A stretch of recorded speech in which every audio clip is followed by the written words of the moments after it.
Hi! Welcome to పద్దు Shravani vlogs. ఈరోజు నేను సోయా చంక్స్ కర్రీ ప్రిపేర్ చేశాను.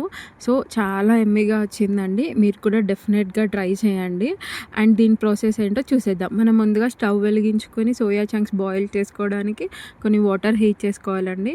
ఇవి సోయా చంక్స్ చాలా తొందరగా సాఫ్ట్ అయిపోతది కాబట్టి ఎక్కువసేపు ఉంచనవసరం లే. ఒక 5-10 మినిట్స్ అలా హాట్ వాటర్‌లో ఉంచి తీసి పక్కన పెట్టుకోండి. సో, ఇక్కడ నేను కర్రీకి ప్రాసెస్ చెప్పేస్తాను. సో, ముందుగా మనం ఒక పాన్ పెట్టుకొని ఆయిల్ హీట్ అయిన తర్వాతకి అందులోకి సరిపడా జీలకర్ర, ఆవాలు ఇవి కొంచెం ఫ్రై అయిన తర్వాతకి ఓ 2-3 చిల్లీస్ కూడా యాడ్ చేసుకోవాలి. ఇలా చిల్లీ కొంచెం ఫ్రై అయిన తర్వాత ఒక పెద్ద సైజ్ ఆనియన్ తీసుకొని చిన్న క్యూబ్స్‌గా కట్ చేసుకొని ఆనియన్ కూడా యాడ్ చేసుకుందాం. సో, దీనిలోకి కొంచెం సాల్ట్ అండ్ కొంచెం పసుపు యాడ్ చేసుకొని ఆనియన్స్, చిల్లీ మంచిగా ఫ్రై అయ్యేంత వరకు ఉంచుకోవాలి. సోయా చంక్స్ అనేవి చాలా హెల్తీ. ఇందులో చాలా ఎక్కువ ప్రోటీన్ ఉంటుంది కాబట్టి చాలా హెల్తీ అండి. సో, ఇలా ఫ్రై అయిన వాటిలోకి మనం ముందుగా బాయిల్ చేసి పెట్టుకున్న మిల్ మేకర్స్ అనేవి యాడ్ చేసుకుందాం. ఎవరైతే మిల్ మేకర్ కర్రీ ఇష్టం లేదు, తినలేము అనుకున్న వాళ్ళు అలా బాయిల్ చేసుకున్న మిల్ మేకర్‌ని చిన్న చిన్న పీసెస్‌గా కట్ చేసి కూడా తీసుకోవచ్చండి. అలా తీసుకోవడం వల్ల సోయా తింటున్నాం అనే ఫీల్ ఉండదు కాబట్టి అలా చిన్న చిన్న పీసెస్‌గా తీసుకొని కూడా ట్రై చేసి చూడండి. మనం ముందుగా బాయిల్ చేసుకున్న సోయా చంక్స్‌ని యాడ్ చేసుకొని లిడ్ క్లోజ్ చేసుకొని అందులో కొన్ని వాటర్ ఉంటాయి కాబట్టి అవి ఎవాపరేట్ అయ్యేంత వరకు కొద్దిగా ఆయిల్‌లో ఫ్రై చేసుకోవాలండి. అలా ఫ్రై చేసుకున్న వాటిల్లోకి ఒక 2-3 టొమాటోస్ కూడా యాడ్ చేసుకోవాలి. ఈ టొమాటోస్ కూడా మంచిగా ఆయిల్‌లో ఫ్రై అవ్వనివ్వాలండి.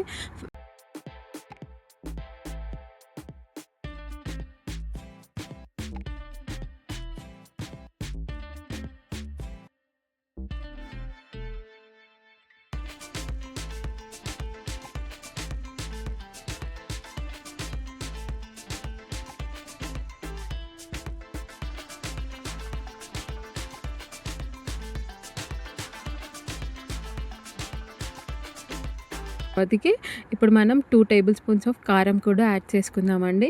కారం కొంచెం ఎక్కువగా తినాలి అనుకునే వాళ్ళు ఇంకొంచెం ఎక్కువగానే యాడ్ చేసుకోవచ్చు. సో, చూసారా అండి కర్రీ అనేది మంచిగా మగ్గింది. ఇందులోకి కొన్ని వాటర్ యాడ్ చేసుకుందామండి. వాటర్ ఎందుకు అంటే కొంచెం గ్రేవీగా ఉంటుంది కాబట్టి నేను వాటర్ యాడ్ చేశాను. లేదు మాకు అలా గ్రేవీగా వద్దు అనుకునే వాళ్ళైతే వాటర్ కూడా స్కిప్ చేయొచ్చు. సో, మళ్ళీ 2 మినిట్స్ అలా లిడ్ క్లోజ్ చేసుకొని వాటర్ కూడా మంచిగా మగ్గనిద్దామండి. సో, లాస్ట్‌కి కొంచెం ధనియాల పొడి అండ్ గరం మసాలా 2 కలిపి యాడ్ చేసుకుందాం. యాడ్ చేసుకున్న తర్వాతకి ఒక 2-3 మినిట్స్ ఆ గరం మసాలా కొంచెం ఆయిల్‌లో ఫ్రై అవ్వనివ్వాలి. అంతే అండి. అలా ఫ్రై చేసి తీసుకుంటే యమ్మీ యమ్మీ అయిన సోయా చంక్స్ కర్రీ రెడీ. చూసారా అండి ఎంత బావుందో? So,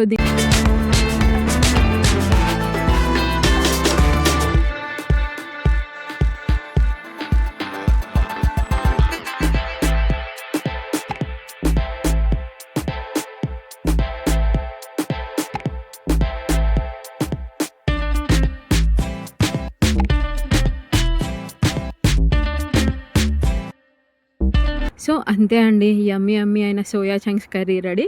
and thanks for your valuable time for watching my video. Please do subscribe, like and share. And thank you.